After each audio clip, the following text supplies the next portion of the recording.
أرسله بالحق بشيرا ونذيرا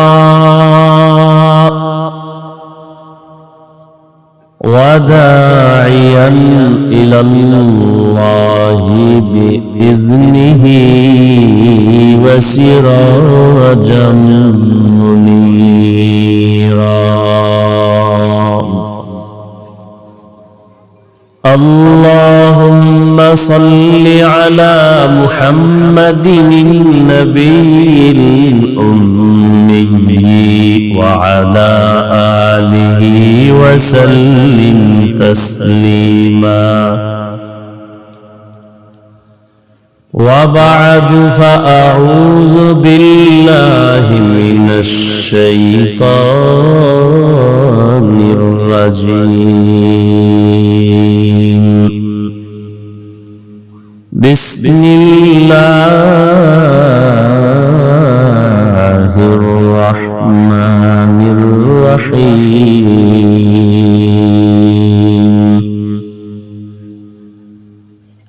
والعصر إن الإنسان لفي خسر إلا الذين آمنوا وعملوا الصالحات وتواصوا بالحق وتواصوا بالصبر. وقال رسول الله صلى الله عليه وآله وسلم: كل أمتي يدخلون الجنة إلا من أبى. قيل من أبى؟ قال من أطاعني دخل الجنة ومن عصاني فقد أبى. أو كما قال النبي عليه الصلاة والسلام.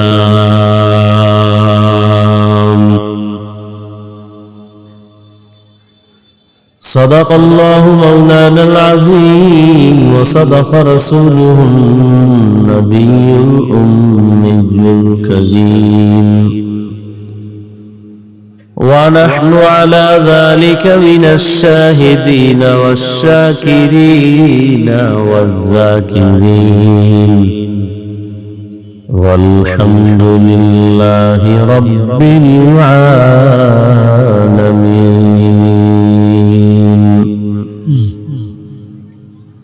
سبحانك لا علم لنا إلا ما علمتنا إنك أنت العليم الحكيم. رب اشرح لي صدري ويسر لي أمري واحلل عقدة من لساني يفقهوا قولي. दुर्फशानी ने तेरे कतरों को दरिया कर दिया।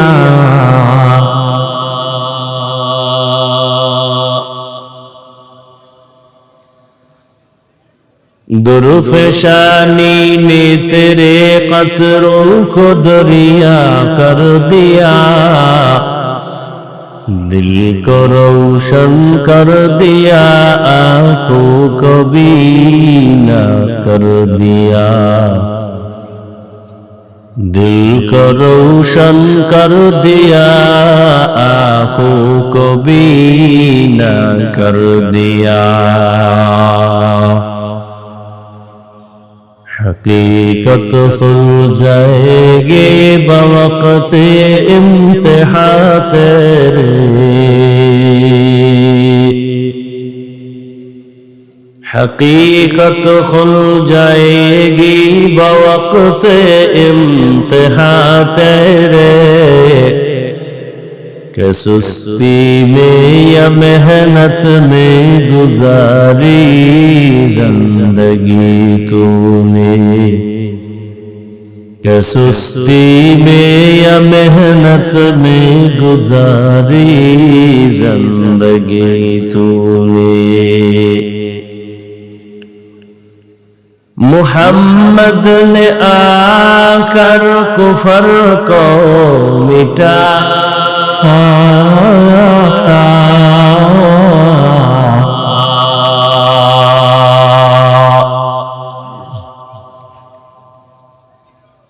محمد نے آ کر کفر کو مٹایا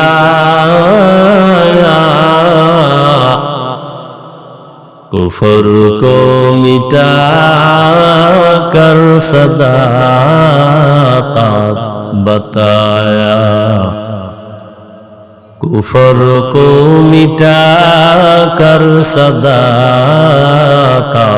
بتایا لا الہ الا اللہ لا الہ الا اللہ সব উম্মত জান্নাতে যাবে যারা নবী মানে না তারা যাবে না আপনাদের থেকে আমি প্রশ্ন করে জবাব নিব একটু খেয়াল করেন সাহাবায়ে কেরাম জিজ্ঞাসা করলেন ইয়া রাসূলুল্লাহ আপনাকে মানে না তারা কারা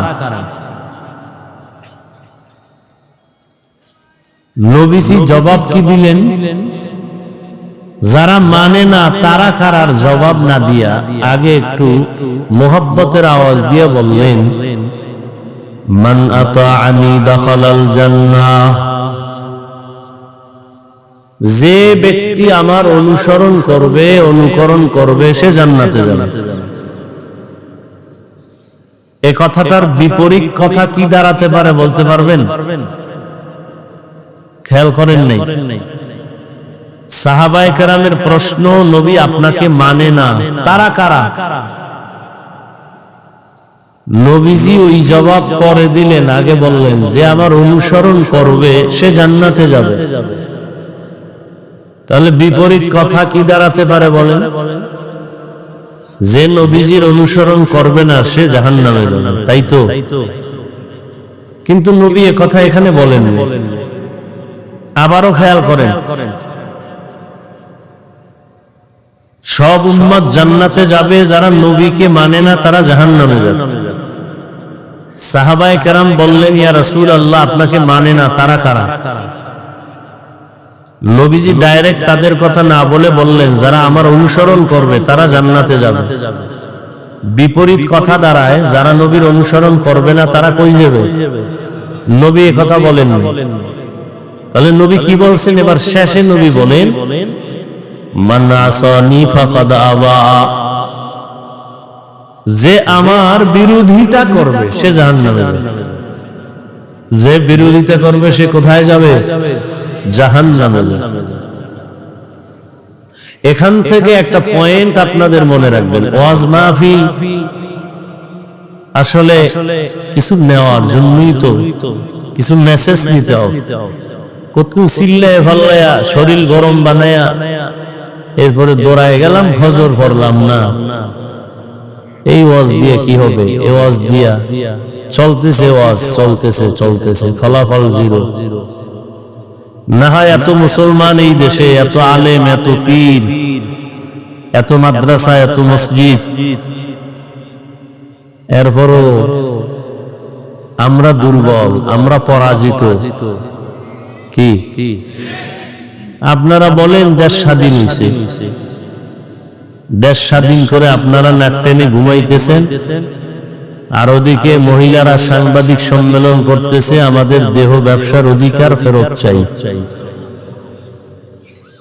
আর আপনারা এখানে স্বাধীন স্বাধীন কে নাকে তেল লাগায় ঘুমাইতেছেন এই স্বাধীনের অর্থ কি স্বাধীন স্বাধীন বলতেছেন আবার আইনজীবীর গলায় ছুরি চালাচ্ছে কত মানুষ অসহায় অবস্থায়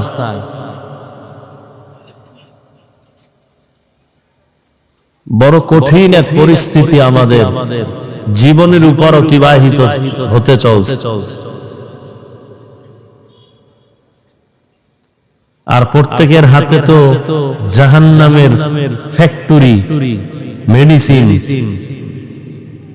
কি সবার বাচ্চাও এই নিয়ে ব্যস্ত, বাবাও ব্যস্ত, মাও ব্যস্ত, সন্তানেরাও ব্যস্ত, হুজুরও ব্যস্ত, ইমাম সাহেবও ব্যস্ত, মুক্তাদিরাও ব্যস্ত। Mobile mobile mobile. আল্লাহ সবাইকে হেদায়েত দান করুন। ছুরি একটা হাতে নিয়ে নিজের গলা কাটা, এটা ডাইরেক্ট দেখতে খুব খারাপ। আমাদের এই সমস্ত অঞ্চলে তো দোতলা ঘর হয় কাঠের, হয় না? তো আমাদের গ্রাম এলাকায় বলে কাঠ একটা পোকায় খায়, হ্যাঁ না? কি কয়? গনে খায় না? উপর দিয়া কমপ্লিট সুন্দর, ভেতর দিয়া ফুলটাই নষ্ট। যারা মোবাইল চালায় তাদের কাছে অনুরোধ, বিশেষ করে আমার যুবক বাবারা, বাসায় গিয়া গুগলে সার্চ দিবা টাচ মোবাইলে শরীরের অঙ্গের কি কি ক্ষতি হয়। চিকিৎসা বিজ্ঞানীরা বিস্তারিত ওখানে সব লিখে দিয়েছে। মুরব্বীরা আপনারা না দেখলো কথাগুলো শুনে যান। আমরা এত পাগল হই না যে আবল তাবল কিছু বলে গেলাম, একটু শুনেন ভালো করে। বাবা তো হইছেন, আলোচনাটাও শুরু করছি সূরা আসর দিয়া। মা বাবার জন্য খুব সতর্কবাণী আয়াতের মধ্যে আছে। কিয়ামতের দিন প্রত্যেক সন্তান পিতামাতার বিরুদ্ধে আল্লাহর আদালতে মামলা দিবে। কোরআন শরীফের আয়াত। বহু মা বাবা বড় বড় নেক আমল করিয়াও শুধু সন্তানের অপরাধের কারণে জাহান্নামে যেতে হয়, শুধু সন্তানের অপরাধের কারণে। এই মোবাইলের কারণে কিডনি ড্যামেজ হয়ে যাইতেছে, ব্রেন নষ্ট, হার্ট দুর্বল, লেখাপড়া নাই, চরিত্র নাই, চোখের পাওয়ার নাই, কানের পাওয়ার নাই। এই মোবাইলের কারণে কত সন্তানের সাথে মা বাবার দূরত্ব, স্ত্রী স্বামীর মাঝে দূরত্ব। এই মোবাইলকে কেন্দ্র করে কত সন্তান মায়ের সাথে বেয়াদবি, বাবার সাথে বেয়াদবি, ছাত্র হলে শিক্ষকের সাথে বেয়াদবি, উম্মত হলে আলেমের সাথে বেয়াদবি। এই একটা মোবাইলকে কেন্দ্র করে কত সন্তান মায়ের টাকা চুরি করে, বাবার টাকা চুরি করে, না দিলে বন্ধুর পকেট কাটে, না দিলে দোকানে চুরি করার সম্মিলিত চক্রান্ত করে। এক কথায় এই মোবাইলের কারণে আপনার মধ্যে, যুবকের মধ্যে কিছুই নাই, আছে একটা রূহ। আজরাইল যদি রূহটা নিয়ে যায় তো তুমিও নেই। তাহলে মোবাইল কি পরিমাণ ক্ষতি করছে, যা ভাষা নাই বলার। কিন্তু বাবাও বাধা দেয় না, মাও বাধা দেয় না। বলার দায়িত্ব আমার, বলে গেলাম, মানবেন কিনা সে দায়িত্ব আপনার। আল্লাহ একটা বেহেশতের বাগানে নিয়ে আসছেন, এটা বড় দয়া। কিন্তু কপাল পুরাটা ভালো করতে পারলেন না। বেহেশতের বাগানে বৈশাও মোবাইল নিয়া ছবি তুলতেছেন, যেটা সম্পূর্ণ গুনাহের কাজ। দুনিয়ার কোন মুফতি সাহেবের বাবারও ক্ষমতা নাই এটাকে উল্টায় বলবে। সরকারের বিশেষ কোন প্রয়োজনে অথবা মদিনার অর্ডারে ছবি তোলা জায়েজ, সওয়াব না, জায়েজ। জায়েজ মানে সওয়াব না। ঠেকায় পড়ছেন, এখন কি করবেন? কহে এটা করা জায়েজ। আর একটা হলো জায়েজ না করা ভালো। যেমন আপনার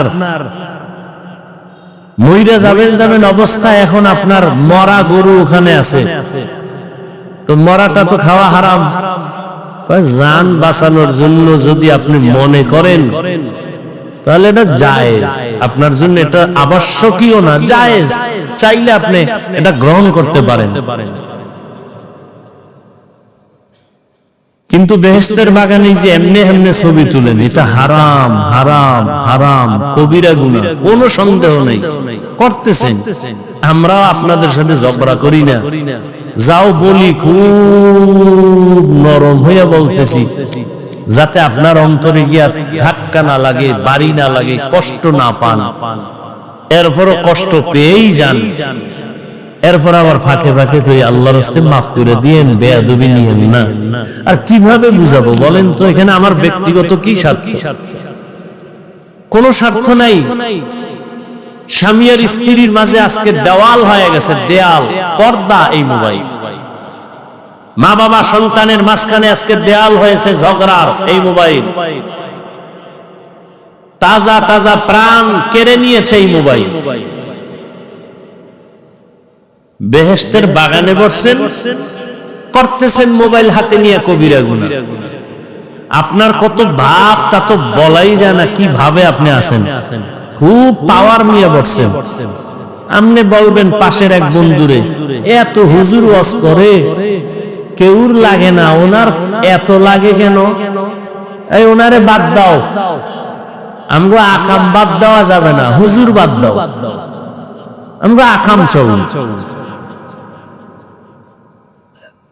ওয়াজ উপলক্ষে মার্কেট, দোকানপাট, বেলুনের দোকান, খেলনার দোকান, সেখানে আবার আলাদা আরেক জগৎ। এটা বেহেশতের জগৎ, এটা জাহান্নামের জগৎ। ওখানে মেয়েরাও ঘুরে, যুবকেরাও ঘুরে, যুবতীরাও ঘুরে, নারী পুরুষ ঘুরতেছে। তাহলে 2 দিন ব্যাপী বেহেশতের বাজার, ঠিক ঠিক পাশে আছে জাহান্নামের বাজার। কি ওখানের এই কবিরা গুনার দায়ভার কারণে হ্যাঁ এক জায়গায় গিয়া দেখি বয়ান কততম, 22তম তাকে বার্ষিক মাহফিল। কমিটির লোকেরা ডাকলাম। কারা কমিটির? সভাপতি, সেক্রেটারি, 5টা 6টা ইলো। নামাজও পড়ে না, দাড়িও রাখে না। তুমি 22 বছর ওয়াজ করাও, তোমার হেদায়েত হয় না কেন? কিসের ওয়াজ করাও? মানুষকে দেখাও বাপ, মাস্তানি, বাহাদুরি। যে আমরা 3 দিন ওয়াজ করি, আর এক দল চেয়েছে কঠিন ভাবে আমরা 4 দিন করাও। ওরা কোন বক্তা আছে? এই লেভেল, আমরা হাই লেভেলের বক্তা নিয়ে দেখাই দিই। একটা জায়গা আছে বাংলাদেশে যেটার নাম শুনলে তোর ঘুম হারাম হয়ে যায়, কলিজা জ্বলে। আব্রসি না? কোথায়? দুনিয়ার সব জায়গায় ঘুরলি, ওখানে যাইতে ভালো লাগে না? না, কত ডাকাত, কত সন্ত্রাসী তসবিহ হাতে নিয়ে, পাগড়ি নিয়ে জিকিরের লাইনে দৌড়াচ্ছে। আর তুমি এখানে ফেসবুকে বিরোধিতা করো না? মহলায় তোমার কপালটা আলাদা বানাইছে, যে কারণে রসুলের বয়ানেও কালেমা পড়ে না। কেমন কফা! যেই রসুলের চেহারা মোবারক দেখলেই মোহাব্বত লাগায় জাহান্নাম হারাম, সেই রসুলকে একদিন 2 দিন না 13 বছর পর্যন্ত দেখলো, বয়ান শুনলো, কালেমা কপালে আসলো না। এর নাম কফাল। এই নিকৃষ্ট বেঈমানকে জানেন? যে রসুলকে 13 বছর দেখলো, যে নবীকে দেখলে পেটের ক্ষুধা থাকে না, এত বরকতি নবী আমার, সেই রসুলকে 13 বছর দেখাও কালেমা পড়ে না। নিকৃষ্ট এই বেঈমান কে? আর অন্যদিকে 27 বছরের একটা যুবক তরবারি নিয়ে দৌড়ায়, নবীকে জবাই করে ফেলল। কয় বছরে? নবীর দেখেই তরবারি ফালায়, কয় নবী মাফ করে দেন, কালেমা পড়ে। এর নাম কফা। তো নবী বললেন সব উম্মত জান্নাতে যাবে, যারা আমাকে মানে না তারা যাবে না। সাহাবায়ে কেরাম বললেন ইয়া রাসূলুল্লাহ, আপনাকে কারা মানে না, অস্বীকার করে, তারা কারা? রহমতের নবী বললেন আমার অনুসরণ যিনি করবে তারা জান্নাতে যাবে, যারা বিরোধিতা করবে তারা জান্নাত পাবে না, জাহান্নামে যাবে। এখান থেকে আমরা কি শিক্ষা পেলাম? এইটা বুঝাইতে গিয়ে দূর আসলাম যে অশুনা না, কিছু নিতে হবে। গুনাহ নিয়ে ঢুকছি, গুনাহ মুক্ত হয়ে বের হবে। এই নিয়ত নিয়া কয়দিন আর বাহাদুরি করবেন? যারা দুনিয়া দুনিয়া দুনিয়া দুনিয়া জিকির করে, কোন যারা দুনিয়া চায়, এরা 2 চায়, 2 দুনিয়ার পিছনে যারা আখেরাত বাদ দিয়া দৌড়ায় কয় জিনিস চায়? একটা চায় সম্মান, আর একটা চায় শান্তির জীবন। কিন্তু দেখেন তো প্রত্যেকটা দুনিয়াদারের সম্মানও নাই, শান্তির জীবনও। মাইয়ার জ্বালা, বোলার জ্বালা, বউয়ের জ্বালা, বাইরের জ্বালা, ভেতরের জ্বালা, মামলার উপর ঝামেলা, হামলা, এই ঝামেলা। এরপরে বিল্ডিং উঠাইছে, লাফটি ঘুমাইতে পারে না, এখন বিল্ডিং থুয়ে জঙ্গলে ঘুমা। একবার ফুলের মালা, ফাইনালে জুতার মালা। এই সম্মান দিয়ে কি লাভ হবে? আমি কি বানায় বলতেছি?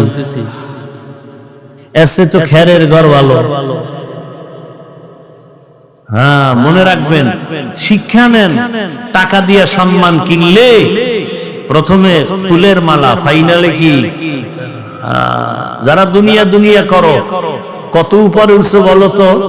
আর আমরা যারা আখেরাত আখেরাত করি, আমরা কত নিচে নামছি বলো তো? আল্লাহ হেদায়েত দান করুন।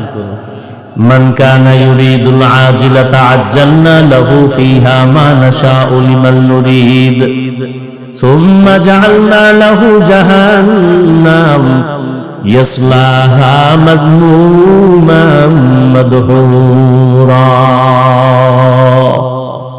যে দুনিয়া চায় আল্লাহ তাকে দ্রুত দুনিয়া দিয়া দেয়, কিন্তু পরিণাম ফলে তার জন্য জাহান্নাম। আল্লাহর নবী বলেন, যারা আমার বিরোধিতা করবে তারা জাহান্নামে যাবে।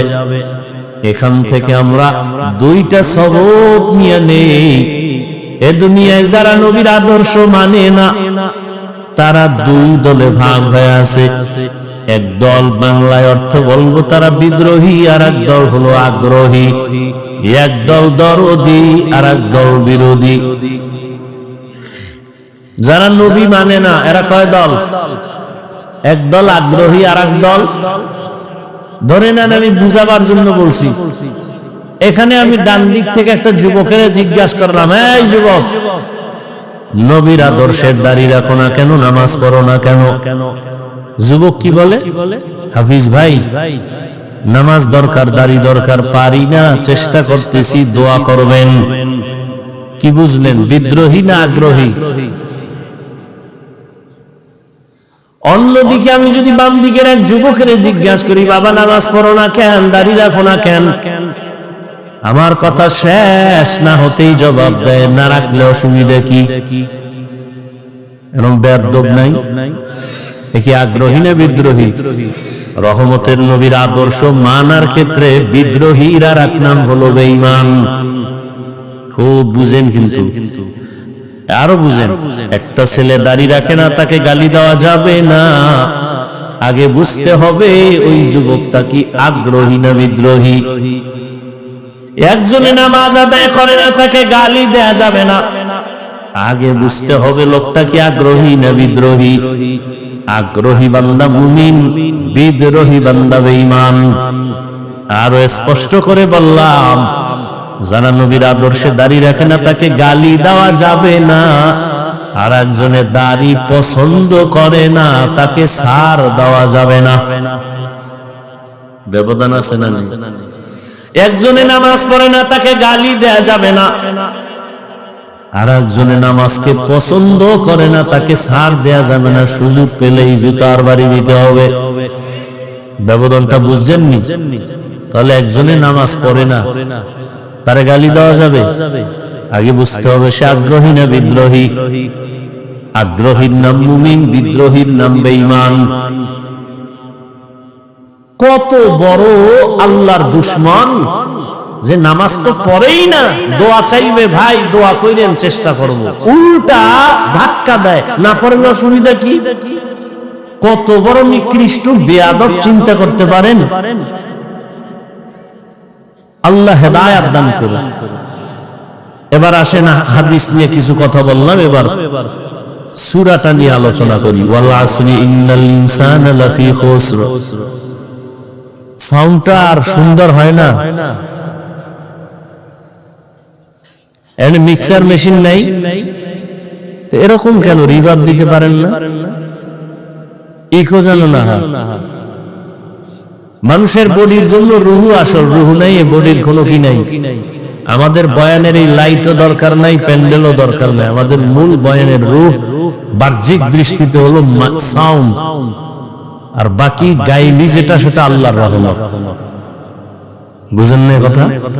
এজন্য বারবার বলে, আপনাদের তো হয়তো একদিন 2 দিন, আমাদের তো প্রতি রাত চিল্লাইতে হয়। টাইম মতো ঘুম না থাকলে, খানা না থাকলে, এবার এতগুলো মানুষকে আবার বয়ান করে শোনানো, আর জার্নি তো কি কষ্ট। এরপরেও চলতেছে চলতেছে, আল্লাহ যতক্ষণ চালাবেন চলবে। এজন্য একটু বেশি এটার দিকে খেয়াল রাখা উচিত, রাখি বলি। আপনারা হয়তো অনেকে অনেক কিছু ভাবেন, বেয়াদবি মাফ করে দিন। ওয়াল আসরি ইন্নাল ইনসানা লাফি খুসর। সূরাটা সকলের পরিচিত একটি সূরা। পর্দার আড়ালের মা বোনেরা এই সূরাটা কোরআন শরীফ পড়তে না জানলেও শুনতে শুনতে মুখস্থ হয়ে গেছে। সূরাটা ছোট কিন্তু পাওয়ার অনেক বড়। 4 মাযহাবের 4 ইমামের এক ইমাম হলেন ইমাম শাফিঈ রাহমাতুল্লাহ আলাইহি। তিনি বলেন, আমার আল্লাহ কোরআনে হাকিমের মধ্যে অনেকগুলো আয়াত নাযিল করেছেন। আম্মা জান আয়েশা রাদিয়াল্লাহু আনহার প্রসিদ্ধ বর্ণনা মতে কোরআনের আয়াত সংখ্যা হলো 6666।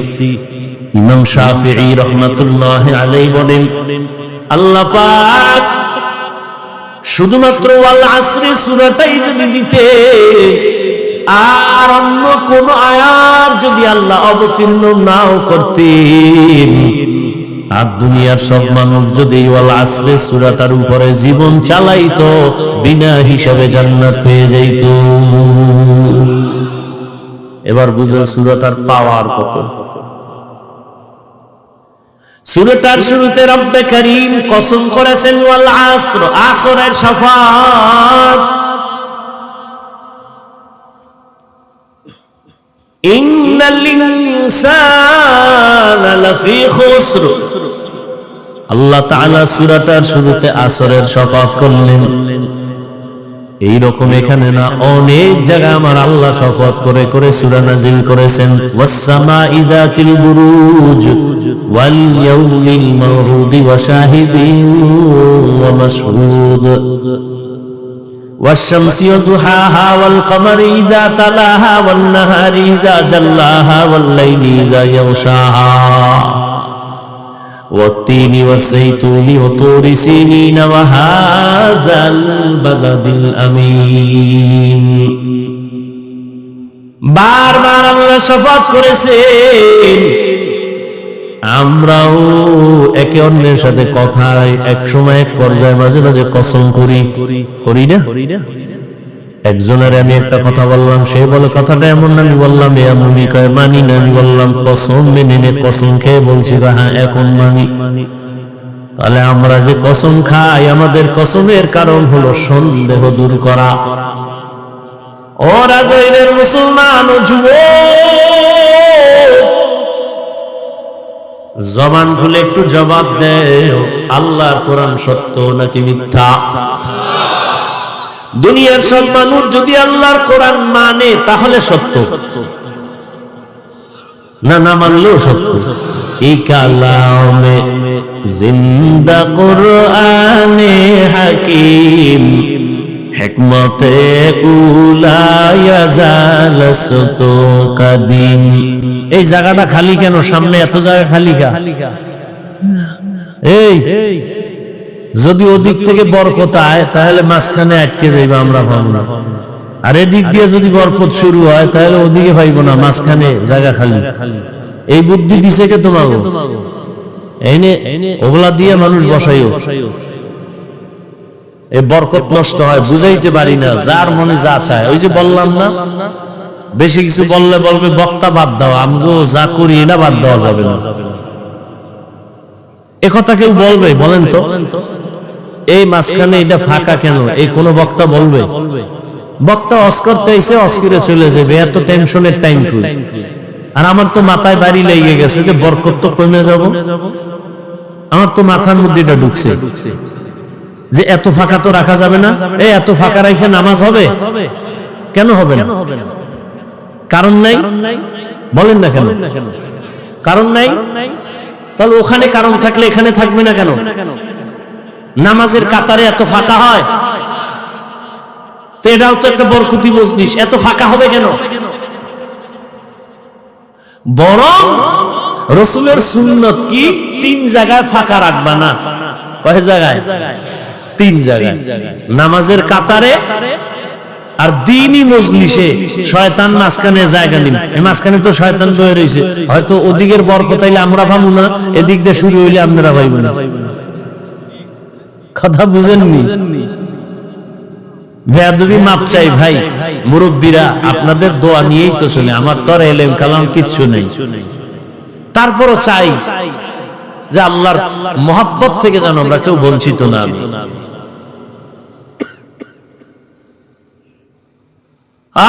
আল্লাহ সবাইকে সহিহ বুঝ দান করে।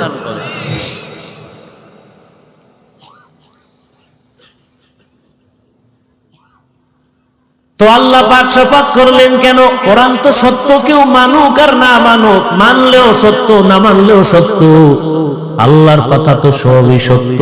কসম কাটলেন কেন? আমরা কসম কাটি সন্দেহের জন্য, দূর করে দেই।